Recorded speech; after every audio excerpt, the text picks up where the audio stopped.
Next preposition is four. तो four preposition का meaning होता है जर्मन में, दो सेंस है इसके, एक तो बिफोर का और एक इसका सेंस है इन फ्रंट ऑफ, प्लेस के सेंस में,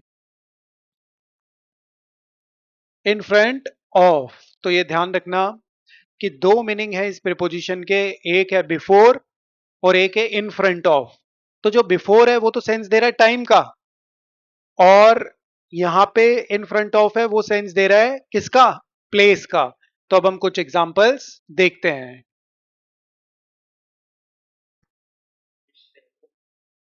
इश स्टे है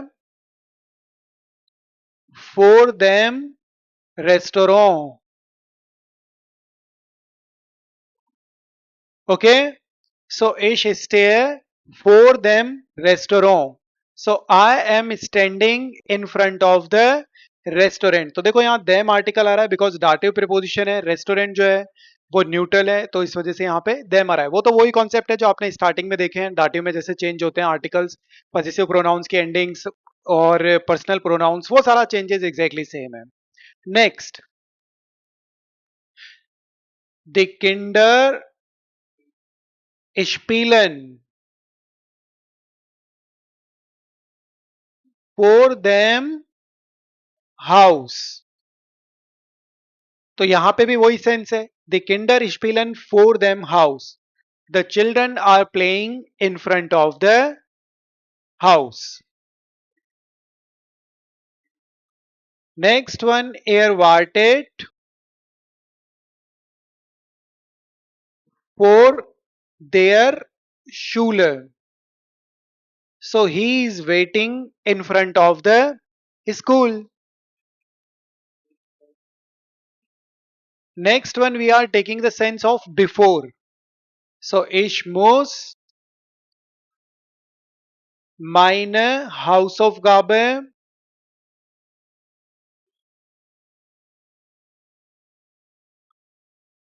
for them essen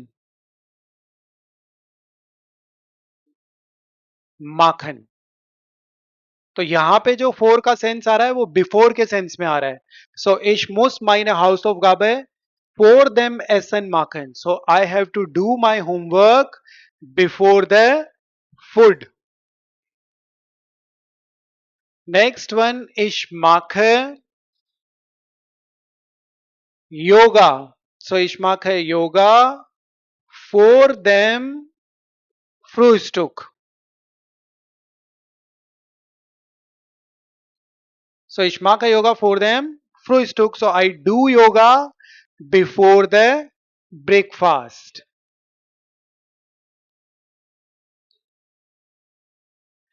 Er fährt for them Abendessen nach Hause. तो ठीक है, ये हमारा सेंस आ गया है बिफोर का यहाँ पे भी, कि एयर फेट फॉर देम आबेंडेसन नाक हाउस। So he is driving before the dinner to home. Okay, so for is a preposition, for is a dative preposition, it means before, in front of. So here we see the examples. Ich stehe for them Restaurant. So I am standing in front of the restaurant. Die Kinder spielen vor dem Haus. So the children are playing in front of the house. Er wartet vor der Schule. So he is waiting in front of the school. Ich muss meine Hausaufgabe vor dem Essen machen. So I have to do my homework before the food. Ich mache Yoga vor dem Frühstück. I do yoga before the breakfast. Er fährt vor dem Abendessen nach Hause. So he is driving before the dinner to home. So all these are related to before and in front of in dative for preposition. Next preposition is mit. You know that mit is very easy preposition and you can easily understand what is the meaning of mit. Mit means with. Yes, so mit preposition is basically used for the sense of with and for the sense of instrument also. And vehicles के साथ में हमेशा आपको mid preposition का use करना है। जैसे English के अंदर बाय का यूज करते हो ना, I am driving by car, तो वैसे जर्मन के अंदर मिड प्रीपोजिशन का यूज करना होता है। Yes.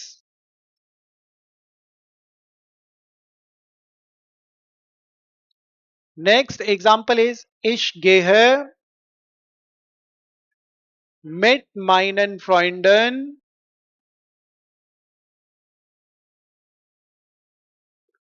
ins Kino.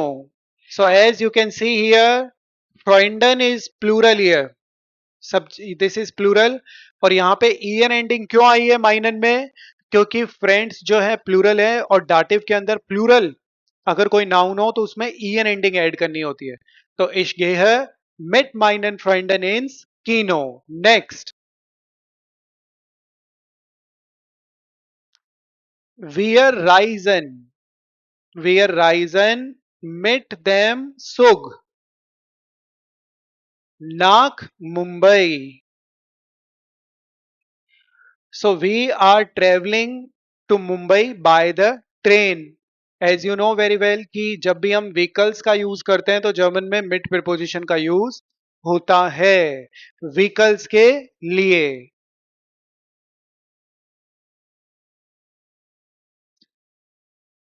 Er spricht mit seiner Schwester am Telefon.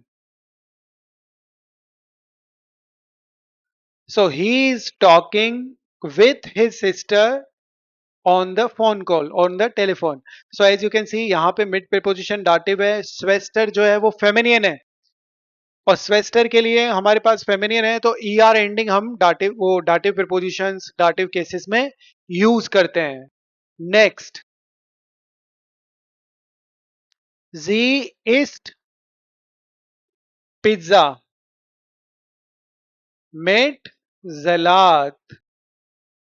So she eats pizza with salad. यहाँ पे ये हो गया।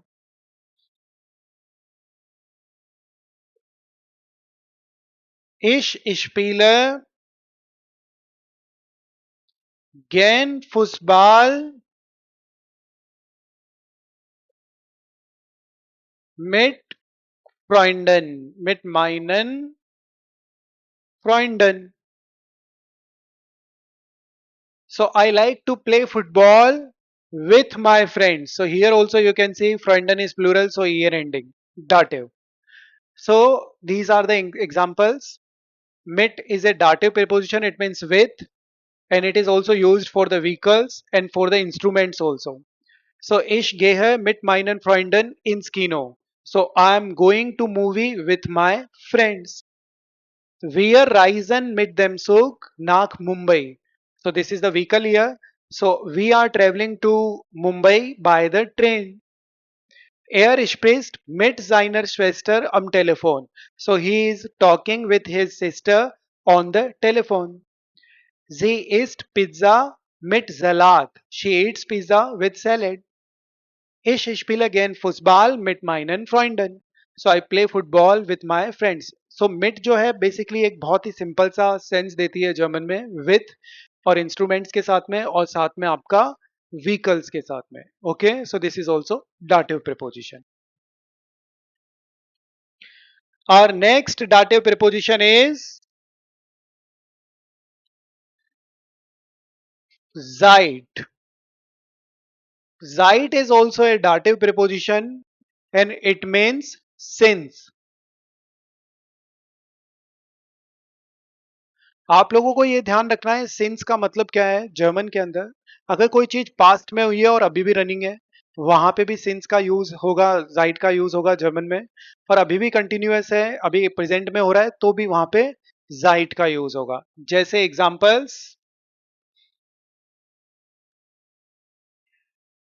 Ich lerne Deutsch seit 2 Jahren.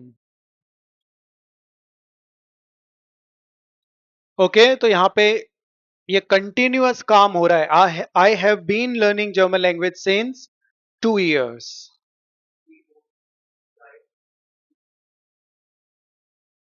Sie wohnt seit einem Jahr in Mumbai.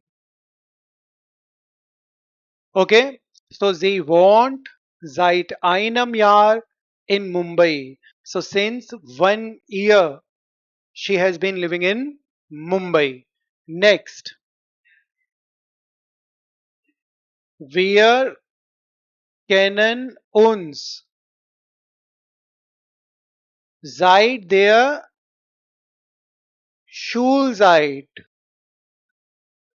So we know each other from our school timing, from the school time. Next, er arbeitet. Er arbeitet seit 5 Monaten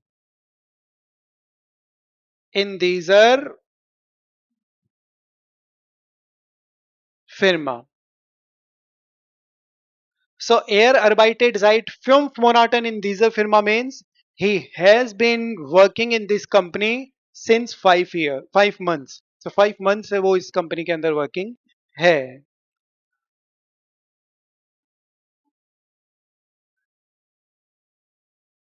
Er leased. Er leased dieses Buch. Er liest dieses Buch seit einer Woche. Seit einer Woche. So he has been reading this book since 1 week. 1 week से वो book को read कर रहा है. Sie ist seit einer Woche krank. Okay, so जी ist seit einer Woche krank. तो सभी examples के अंदर आपको सिंस का सेंस आ रहा है, एक टाइम ड्यूरेशन का सेंस आ रहा है कि कितने टाइम से किस पर्सन के साथ में क्या एक्टिविटी चल रही है. तो यहां पे देखो, seit is also a dative preposition and it means since. So ich lerne Deutsch seit 2 Jahren. I have been learning German since 2 years. Sie wohnt seit einem Jahr in Mumbai. So she has been living in Mumbai since 1 year. Wir kennen uns seit der Schulzeit. So kennen is a verb, it means to know. So we know each other since our school days. Er arbeitet seit 5 Monaten in dieser Firma. So he has been working in this company since 5 months. Er liest dieses Buch seit einer Woche. So he has been reading this book since 1 week. Sie ist seit einer Woche krank. So she is ill since 1 week. तो ये sense they रहा है हमें time duration का और running में है अभी भी रनिंग में है since. Okay, so take the screenshot और एग्जाम वो photo.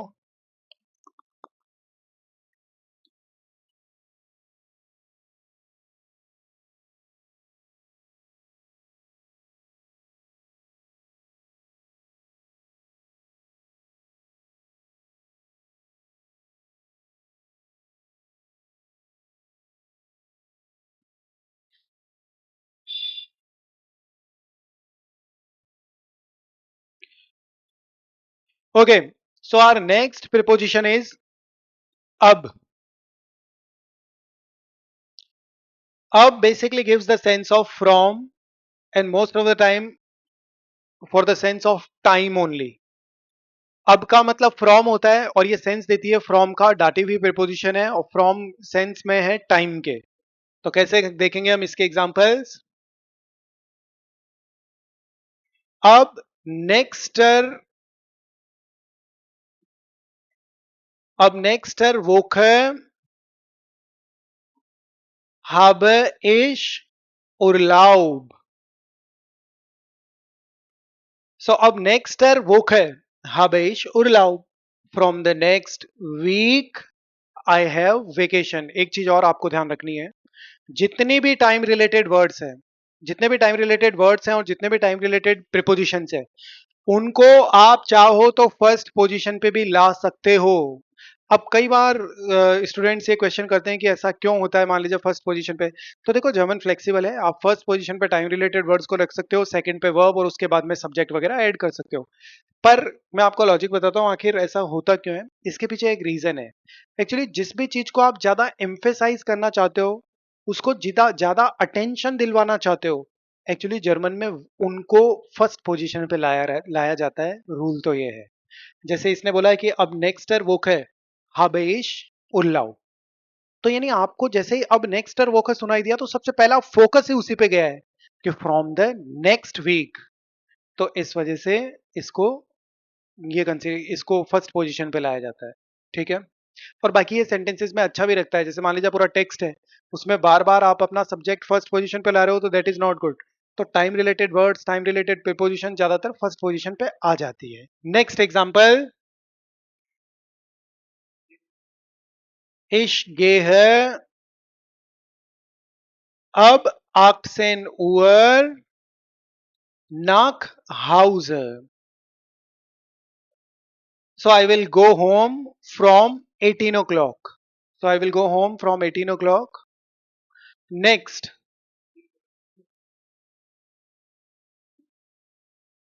ab diesem Sommer oder ab diesem Jahr. Okay, so ab diesem Sommer, ab diesem Jahr esse ich mehr Obst. So from this summer or from this year, I will eat more fruits. Next, the Preise steigen.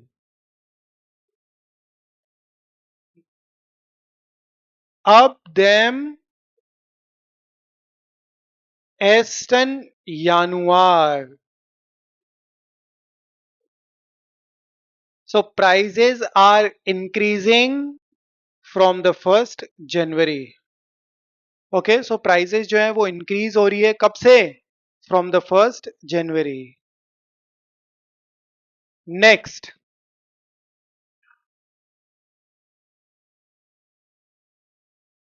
अब dieser Woche.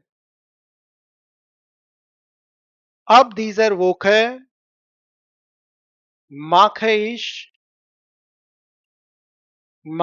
ich Yoga.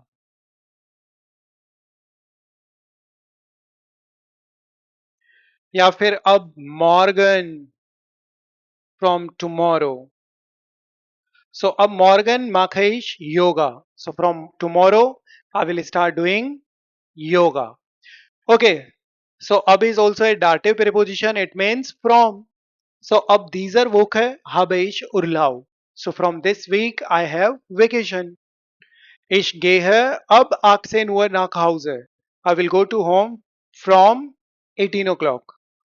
Ab diesem Sommer, ab diesem Jahr esse ich mehr Obst. So I will eat more fruits from this summer, from this year. The prices steigen ab dem 1. Januar. So the prices are increasing from the 1st January. Ab morgen oder ab dieser Woche, from this week or from tomorrow, mache ich yoga. So I will do yoga. I will start doing yoga. So this is ab preposition from meaning, and this is also fixed dative.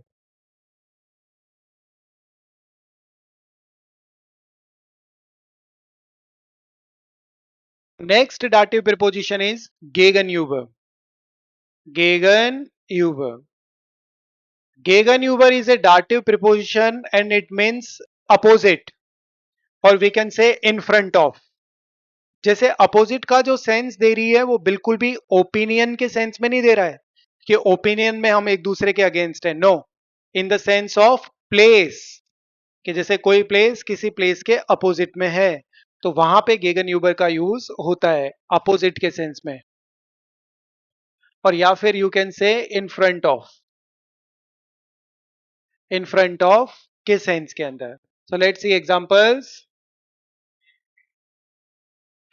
The Schule ist gegenüber dem Park. यानी कि the school is in front of the park, यानी park के जो सामने है, school जो है वो पार्क के सामने है. Next one. Ich sitze gegenüber meiner Freundin im Restaurant. So gegenüber minor Freundin ER क्यों आया? क्योंकि आपको पता है कि फेमिनियन, अगर कोई नाउन फेमिनियन है डेटिव के अंदर तो उसकी एंडिंग क्या आती है? ER ending. तो एग्जांपल क्या हो गया? Ich sitze, sitzen means to sit. So ich sitze gegenüber meiner Freundin im Restaurant. हम कैसे बैठे हैं कि I'm sitting here and my friend is sitting in front of me. So that is gegenüber. Next. Das Hotel liegt gegenüber der Kirche. So the hotel is located opposite the church. And you can see here जो किर्श है उसका article फेमिनियन होता है, और फेमिनियन होने की वजह से यहाँ पे देयर आर्टिकल आ रहा है, क्योंकि आपको पता है कि फेमिनियन के अंदर डाटिव के अंदर देयर आता है. तो क्या हो गया? Das Hotel liegt gegenüber der Kirche. So the hotel is located in front of the church. Sie sitzen. Sie sitzen gegenüber dem Fernseher. So sie sitzen gegenüber dem Fernseher. So they are sitting in front of the TV.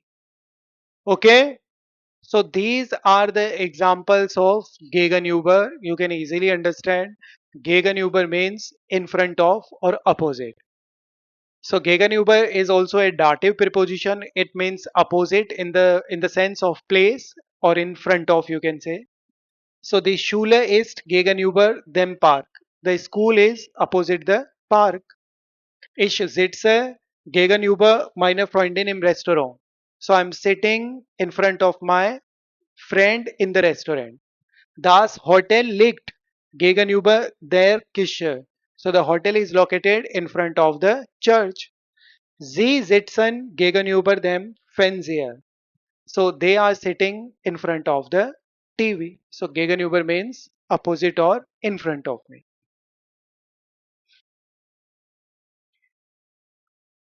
Our next dative preposition is entgegen.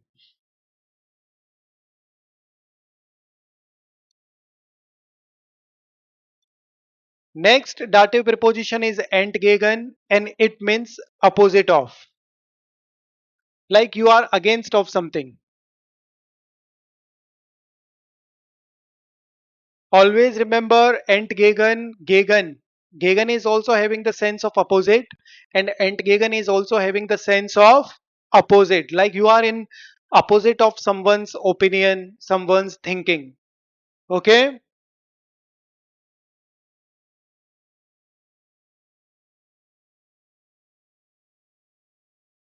Next example for this.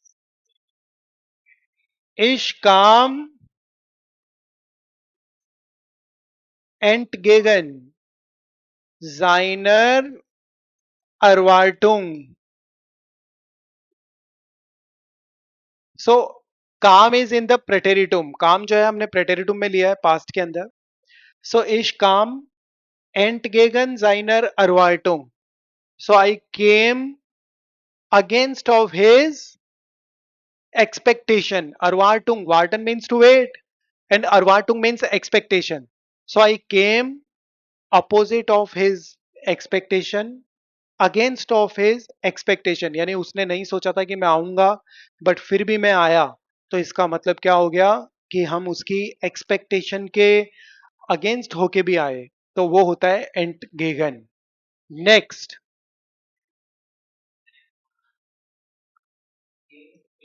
एंटगेगन them plan गेंग इश नाक house.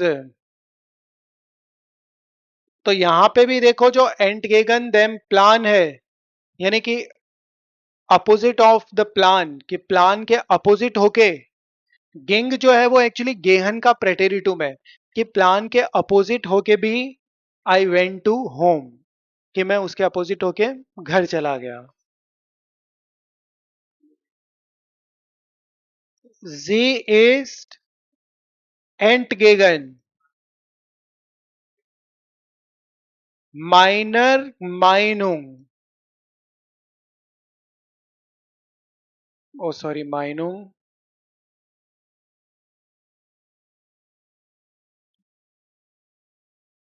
freundlich। तो ये कैसे हुआ? Sie ist entgegen meiner Meinung, so she is opposite of my opinion। क्या है, क्या निकली? Freundlich। So sie ist entgegen meiner Meinung freundlich, कि मैंने सोचा था कि वो फ्रेंडली नहीं होगी, बट मेरे ओपिनियन के अगेंस्ट में मुझे समझ में आया कि वो तो क्या है, बहुत ही फ्रेंडली है। Okay,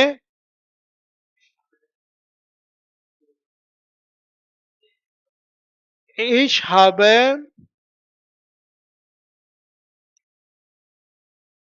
entgegen der Regel geschlafen। entgegen der Regel का मतलब क्या हो गया? Against the rule. So ich habe entgegen der Regel geschlafen, यानी कि against the rule I slept, कि रूल था कि सोना नहीं है बट हम सो गए। Okay, air air ist entgegen, er ist entgegen der Erwartung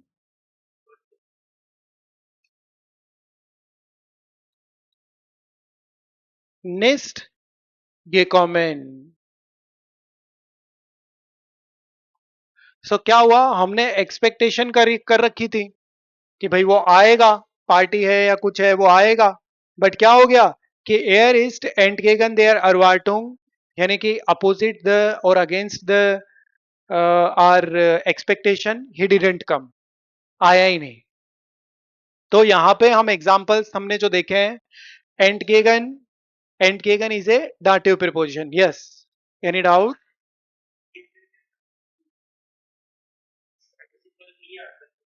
हाँ, मोस्ट ऑफ द टाइम ज्यादातर पास्ट आ रहा है। Correct. So entgegen means against of. So entgegen is also a dative preposition and it means against of. Let's see some examples. So ich kam entgegen seiner Erwartung. So I came against of his expectation. Entgegen dem Plan ging ich nach Hause. Against the plan I went to home. Sie ist entgegen meiner Meinung freundlich. So we were expecting that she will be not friendly, but against of my opinion, she is very friendly. Ich habe entgegen der Regel geschlafen. So there were rule that we will not sleep, but against the rule I slept. Er ist entgegen der Erwartung nicht gekommen. So we were expecting that he will come, but against the expectation, he didn't come. So these are the examples of entgegen preposition in German. You write them.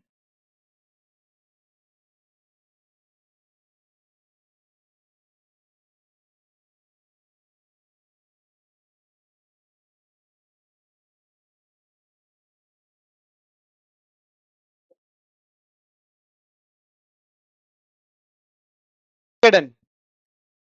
So you know that all these prepositions we have covered till here, and you have to take care of all these things. Accusative also we have covered, dative prepositions also we have covered, and in the starting I have told you about the structure. Okay, in accusative case what you need to take care, in the dative you what you need to take care. At the end also I am explaining it. So whenever you are talking about accusative, whenever you are making sentences with accusative, dative, what things you need to take care always? First is articles. Male article there, then this will be exactly same. Einen, eine, ein, and for plural nothing. Negative, keinen, keine, kein, and for the plural keine. This for accusative. For the dative, them, their, them, और यहाँ पे then. For the einer, indefinite articles, einem, and here nothing. For the negative, keinem, keiner, keinem, and keinen. All these cases, both of the cases done. For the possessive pronouns ending in accusative and in the dative. Possessive pronouns endings. Masculine, feminine, neutral, and plural. What you need to take care? Noun is masculine, masculine en ending,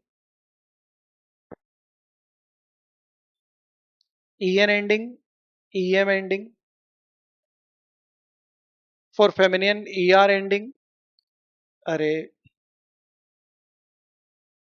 e ending and er ending in the dative. Next one for the neutral, no ending. For the neutral, em. For plural, e ending, and for the plural, en ending. ये हो गया आपका possessive pronouns की ending. ये portion आपको एक तो ध्यान रखना है. दूसरा क्या ध्यान रखना है? Accusative and dative objects. जैसे मिश, मेयर, डिश, डियर. Capital G for formal you, यहाँ इनन. फॉर द प्लूरल यू दोनों में सेम है, ऑयश, ऑयश. हिम के लिए इन और यहाँ ईम. यहाँ हर के लिए सेम है जी और यहाँ पे ईहर. यहाँ एस के लिए सेम है इट के लिए और यहाँ ईम.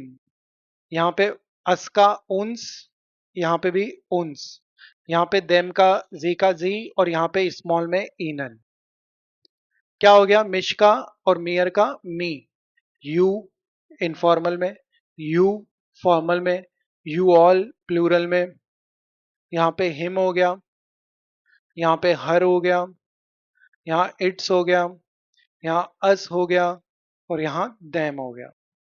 बस इनका बस आप लोगों को ध्यान रखना है. पॉजिटिव प्रोनाउंस भी आपको लर्न करके रखने हैं, जैसे माइन, दाइन, उन्जर, ऑयर, ईहर, है ना. ये सब इनके अंदर आपको ये एंडिंग फिट कर देनी है. कैसे इन्फ्लुएंस आएगा? मिट डाटिव प्रीपोजिशन है. माइन फाटर है तो फाटर मैस्कुलिन है, मिट डाटिव है तो डाटिव में यहाँ मैस्कुलिन में क्या है? EM ending. मिट माइनम फाटर. मुझे बोलना हो विथ हिम तो स्टिल मिट डाटिव प्रीपोजिशन है. हिम के लिए हमारे पास दो ऑप्शन है, आकुजेटिव भी है और डाटिव भी है, पर हम कौन सा लेंगे? डाटिव वाला. तो हिम के लिए क्या है? ईम. वही यहाँ पे अगर होता मिट माइनर मूटर, विथ माय मदर है तो विथ माय मदर में ई आर एंडिंग क्यों लगी? क्योंकि डाटिव केस चल रहा है और फेमिनिन में ई आर एंडिंग लगती है. अब मैं ये कहना चाहता हूं विथ माय मदर की जगह विथ हर, तो विथ हर के लिए मैं क्या करूंगा? डाटिव में चल रहे हैं, अभी हर भी हमारे पास दो हैं ये भी हर है, ये भी हर है, पर हम डाटिव प्रिपोजिशन में है तो क्या आ जाएगा, ई है। अगर हम प्लूरल ग्रोस एल्टन की बात करें, ग्रोस एल्टन यानी कि ग्रैंड पेरेंट्स, और यहाँ पे ई एन एंडिंग आ जाएगी, क्यों, क्योंकि डाटिव प्रिपोजिशन है और प्लूरल के अंदर ई एन एंडिंग आती है। अब अगर मुझे बोलना हो विथ देम, तो विथ देम के लिए मैं क्या यूज करूंगा, मेट इनन, और इनन भी कैसा होना चाहिए, स्मॉल के अंदर। तो बस यही कॉन्सेप्ट घूम फिर के चलते रहते हैं, और ऐसा नहीं है कि कोई नया कुछ आ जाता है, ऐसा कुछ भी नहीं है। एक बार बस आपको मैंने simple easiest, the most easiest way के अंदर आपको एक्सप्लेन कर दिया है। आप कहीं पे भी देख लेना, यूट्यूब ये वो कहीं नहीं मिलेगा आपको, बहुत कॉम्प्लिकेटेड करा हुआ रखते हैं। मैंने आपको सबसे इजीएस्ट वे में और एक जगह सारी चीज़ों को ले ला दिया है। इनके अलावा आपको ना तो कोई एक्सरसाइजेस करने की ज़रूरत है, ना कुछ करने की ज़रूरत है, बस इनको याद करने की ज़रूरत है। दूसरी बात, जब आप बुक के अंदर रीड वगैरह करते हो तो थोड़ा कॉन्शियस रहने की ज़रूरत है, बाकी काम अपने आप हो जाते हैं। ये चार्ट बस अपने आगे ले आओ। अब जैसे हम ओहने प्रिपोजिशन को देते हैं, ओहने, माइंड, ओहने कौन सी है, आकुजेटिव है। फाटर आ गया, फाटर मेस्कुलिन है तो ओहने, अब प्रिपोजिशन चेंज हो गई, आकुजेटिव है तो मेस्कुलिन में आकुजेटिव में ईएन लगता है, ओहने माइनन फाटर हो गया, कि विदाउट माय फादर। अब मुझे बोलना हो विदाउट हिम, तो मैं ओहने तो ले लूंगा, और विदाउट हिम के लिए हमारे पास आकुजेटिव और डाटिव दो दो हैं, ये इन भी हिम है और इम भी है, तो मैं कौन सा लूंगा, इन वाला। तो क्या आ जाएगा, ओहने इन। अब मैंने यहाँ पे मुटर ले लिया तो माइने मुटर हो गया। अब अगर मुझे बोलना हो विदाउट हर, तो हमारे पास फिर से दो हैं, तो हमने हर में देखा ये भी है ये भी है, पर हम अभी अपोजिटिव प्रिपोजिशन में है, तो यहाँ क्या, जी आ गया, तो ओने जी हो गया। अब हमें यहाँ ग्रोस एल्टन ले लिया, ग्रोस एल्टन का मतलब ग्रैंड पेरेंट्स हो गया, तो वापस से ई एंडिंग है, और हमें विदाउट देम बोलना है, तो देम में भी हमारे जी का जी आता है।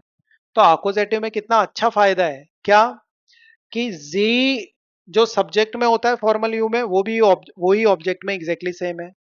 हर जो होता है शी के लिए जो होता है, वही हर यहाँ पे आपके ऑब्जेक्ट के में भी है, और जो उधर दे में होता है वही यहाँ पे देम में भी है।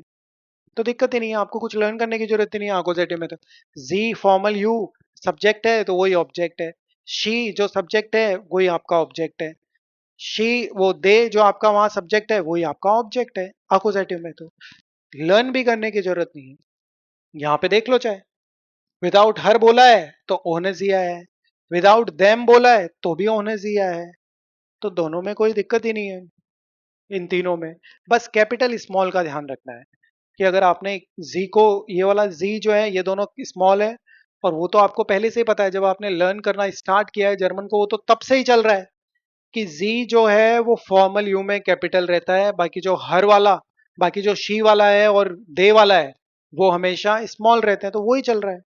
यहाँ पे भी वही हुआ है कि जो हर है उसमें भी स्मॉल है, और जो देम है उसमें भी जी स्मॉल है, और जो फॉर्मल यू वाला ऑब्जेक्ट है वही तो कैपिटल है, बाकी तो इसमें कोई दिक्कत ही नहीं है।